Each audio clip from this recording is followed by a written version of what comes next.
Vice President J.D. Vance wasted no time in showing us exactly who he is, responding to Joe Biden's cancer diagnosis, not stage 9, stage 4, with a Gleason 9 prostate tumor. J.D. Vance had the following to say. This stuff is sickening. Look, I mean, first of all, of course, we wish the best for the former president's health. And, it sounds pretty serious, but hopefully he makes the right recovery. Like, I will say, whether the right time to have this conversation is now or at some point in the future, we really do need to be honest about whether the former president was capable of doing the job. And that's no...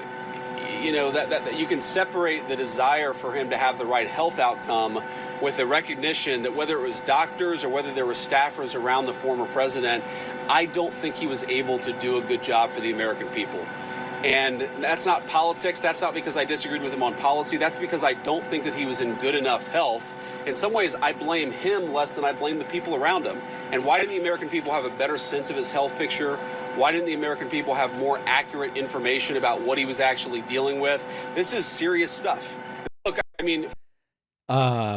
we just learned that Joe Biden has stage 4 metastatic prostate cancer.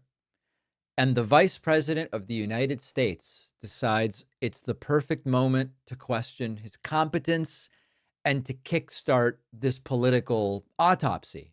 There's no decency, just a thinly veiled attack that he dresses up as concern. I'm just concerned.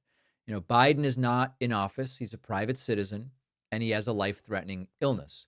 There really is an urgency now to assess his fitness for a job he doesn't hold and for which he ultimately realized he shouldn't be a candidate for. Now, should Biden have even started running for re-election? No.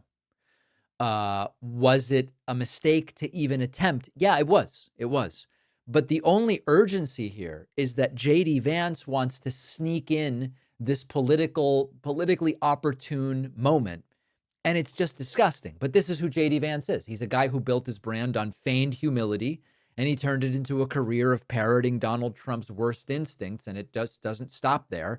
Here's another clip that, if we're going to have a category called bootlicking diplomacy, here is J.D. Vance blaming Vladimir Putin. Excusing Vladimir Putin, saying Putin's in a tough spot now. Putin started the war. Listen to this. Talks have been proceeding for a little while. We realize there's a bit of an impasse here, and I think the president's going to say to President Putin, look, are you serious? Are you real about this? I think, honestly, that President Putin, he doesn't quite know how to get out of the war. This is a little bit of guess, but I think the president would Poor guy, huh? agree that part of this is I'm not sure that Vladimir Putin has a strategy himself for how to unwind the war, of course, that's been going on for a few years now. There's fundamental mistrust between Russia and the West. It's one of the things the president thinks is frankly stupid, that we should be able to move beyond the mistakes that have been made in the past, but that takes two to tango. I know the president's willing to do that, but if Russia's not willing to do that, then we're eventually just going to have to say, this is not our war. This is so weird. Putin started the war. He invaded Ukraine. It's not like a sitcom plot. He wandered into it by accident. Now he has to find some zany way out. There's a really easy way to get out of the war. Pull your troops out of a sovereign nation that you're invading. Stop bombing and stop doing all the things that you're doing. That's it. But instead of condemning the architect of one of the worst invasions in modern history, Vance is kind of like, Putin's in a really tough spot at this point. He's in imagine if someone said, Hitler doesn't know how to stop the war. It's such a tough spot that he's in. This is such cowardice, and it's really appeasement dressed up as realism. Listen, I'm just being real with you guys. It's a tough spot. And this tells you everything about how this second Trump term is planning to handle global authoritarianism. They're going to apologize for it. They're going to give excuses. They're going to defer to it. J.D. Vance kind of wants to brand himself as the populist outsider with common sense. Putin's in a tough spot, but he's not. J.D.'s not a serious thinker. He's certainly not a moral leader. And he's not even a particularly clever troll. He's a guy who watched Trump weaponize cruelty. And now as his number one deputy, as the vice president of the United States, he's realized that weaponizing cruelty is, I guess, the path to power. So that's where JD is, and it's really pathetic. We've got a fantastic bonus show for you today. Kash Patel and Dan Bongino are facing the wrath of MAGA because they are saying Jeffrey Epstein genuinely took his own life. There's no conspiracy. He just did it. And MAGA is furious with them. Secondly, a New Jersey representative has been charged with assaulting ICE agents during a clash at a Newark facility. And finally, Ashley Babbitt's family is going to receive $5 million from the Trump administration. She was the individual killed for her actions on January 6th, 2021, the riots. Why is her family getting $5 million?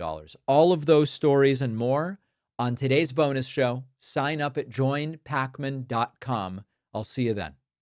After researching, writing, refining, The Echo Machine, my book, is finally out. This is not just a book about how American politics got so broken. It's also about what's happening right now and what we can still do to stop things from getting worse. Trump's been back in power. The results have been even more catastrophic than many feared, with targeting of political opponents and gutting democratic institutions, laying the groundwork to even further consolidate power. But the thing is that none of this is inevitable. The same forces that brought us here can be countered if we understand how they work and what to do about them. And that's what the Echo Machine is all about. Some say that without corporate media backing, books like this can't succeed. I think we can prove them wrong. You can get the Echo Machine right now at davidpakman.com/echo on Amazon, Barnes & Noble, Audible, Kindle, or by calling any local bookstore and asking them to order it. This book is more important than ever. If you care about what happens next, and I do, check out The Echo Machine today at davidpakman.com/echo.